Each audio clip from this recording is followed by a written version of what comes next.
Hello everyone, welcome to my daily blog. তো সকালবেলা আমি প্রথমে দাঁত মেজে নিচ্ছিলাম। তারপর দাঁত মাজা হয়ে গেলে আমি ঘরে গিয়ে বিছানাগুলোকে গুছিয়ে নিচ্ছিলাম।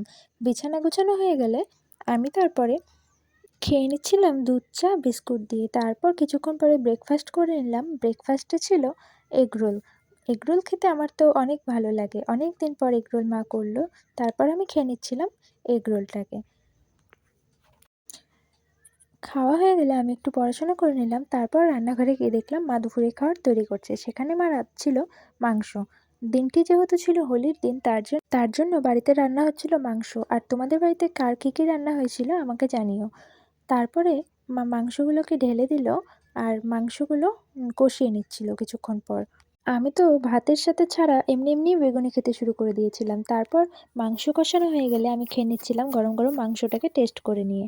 তারপর দুপুরে ছিল পাবদা মাছ, স্যালাড, 2 রকমের ভাজা আর একটা শাক। আমি খেয়ে নিচ্ছিলাম, হোলির দিন তো ভালো কিছু খেতেই হবে, তাই আমি খেয়ে নিচ্ছিলাম তড়কা আর সাথে মালপোয়া। তারপরে মা বাড়িতে একটু পুজো দিয়ে নিয়েছিল, সেখানে ছিল কালাকাঁদ। আমি তো কালাকাঁদ খেতে খুব ভালোবাসি, তার জন্য পুজোর প্রসাদে কালাকাঁদই করেছি। সারাটা দিন কাটিয়ে রাত্রেবেলা খেয়ে নিচ্ছিলাম চিকেনটা, যেটা রান্না করেছিল বেগুনি আর স্যালাড। আমার তো স্যালাড না হলে চলেই না। তারপর আমি খেয়ে নিচ্ছিলাম ভাত। আজ তো হোলির দিন ছিল। কে কে তোমরা কী কী খেলে আর কেমন কাটালে দিনটা আমাকে জানিও কমেন্ট করে। তো আমি খেয়ে নিচ্ছিলাম ভাত। আজকের মতো টাটা, দেখা হবে আবার পরে কোনো ভিডিওতে।